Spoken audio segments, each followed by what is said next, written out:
There are a few pillars of the Facebook ecosystem, and one is newsfeed, right? It's you show up and you could just see all the stuff that is important that's happening recently with your friends. Another pillar has been timeline, right? Each person can share whatever they want with whomever they want on Facebook, and your timeline is your place where you can curate everything that you want to show up about you, and it's just everything about you in one place. And graph search is going to be another pillar that's like that.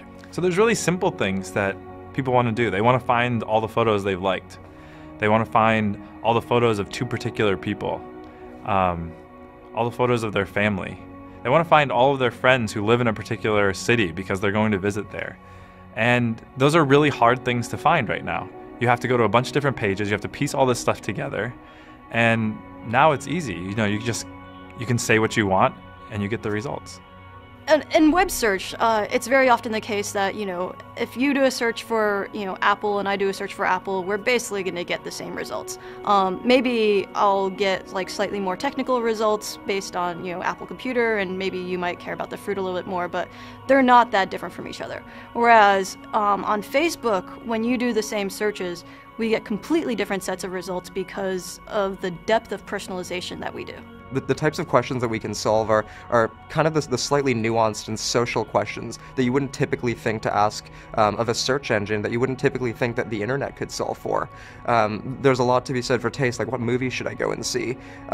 What bands might I like based on the friends that I have? Well, I had a toothache the other day, and so I'm relatively new to the area, so I didn't have a dentist, and looking up dentists that my friends liked was really awesome because I knew I was going to go to someone who knew what they were doing, which she did. It's interesting because most people today don't think about Facebook as a place to discover places where they could go eat or things that they could go do.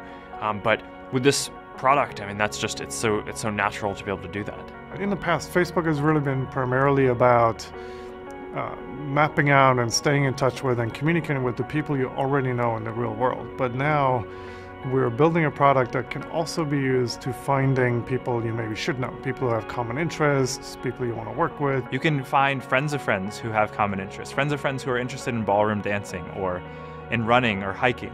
And in many ways what this will do is make your community feel a bit smaller, make the world feel a bit smaller. Today we're really just starting off with a few basic types of things that you can search for.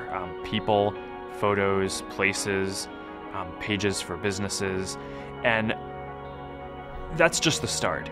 We wanted to get this out as early as possible so we could get feedback from users, iterate, make the product better, and get it to a point where we can launch this to everyone. We just view this as a project that we're going to be working on for years and years to come, but as it gets more complete, it's just going to be this amazing resource for a lot of people around the world to use.